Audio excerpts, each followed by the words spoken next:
back from Korea. I met Uncle Wallace there and at the airport down here in Tacoma, because that's where the military planes came in, and we saw each other for just a minute. Then I came on home to Elizabeth, to Brigham City, and I knew I had to do something in a hurry to make a living. And because I was in the military, then they had to hold my job at the railroad for me until I got back. And I could go back to the railroad and say, I'm back, put in my time to service, and I'm ready to go back to work. And they have to take me back, and I stay at my seniority and do that sort of thing. So I had an immediate job, a bread and butter job right there, which I took. Yeah. I had no intention of staying there very long, but it took care of bread and butter right then. And then, in order to make ends meet, I took on the GI Bill, and the GI Bill for me did not provide for a graduate training at the university. So I took undergraduate courses so that I could get the GI Bill money. They pay you a certain amount every month while you're going to school. So I had the railroad, and I had that coming in, which was enough to make it work. And we moved up to Murray, Utah, bought a house on the GI Bill, which is a zero down, lovely deal, at 5830 Utana Drive, South Utana Drive in Murray, right next to the railroad tracks. Lovely little brick house, had 5 bedrooms and 3 bathrooms. How's that? But they were small. And I had 4 children. I had your dad, Katie, Sarah Chalet, and Jesse. And Jesse was a baby. And we started off there, and I was working for the railroad and wondering what I was going to do.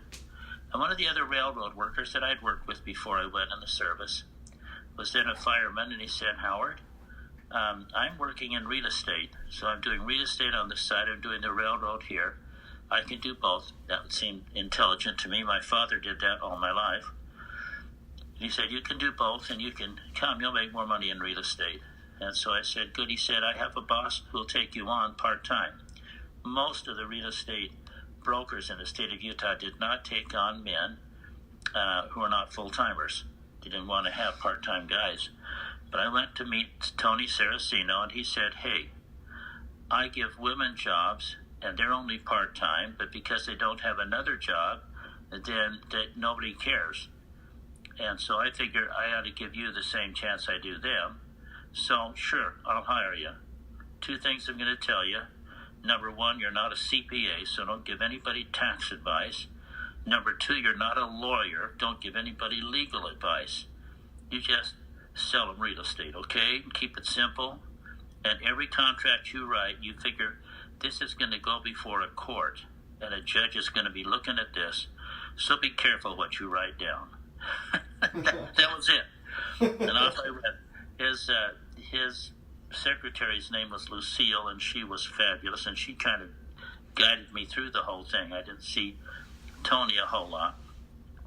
And then I was there and learning the real estate thing, and a lot of it from Lucille, and the Lord was blessing me very well. And then I hadn't been there very long, and almost all of the guys moved out of the office. They just kind of left. And they went over to Tony's brother.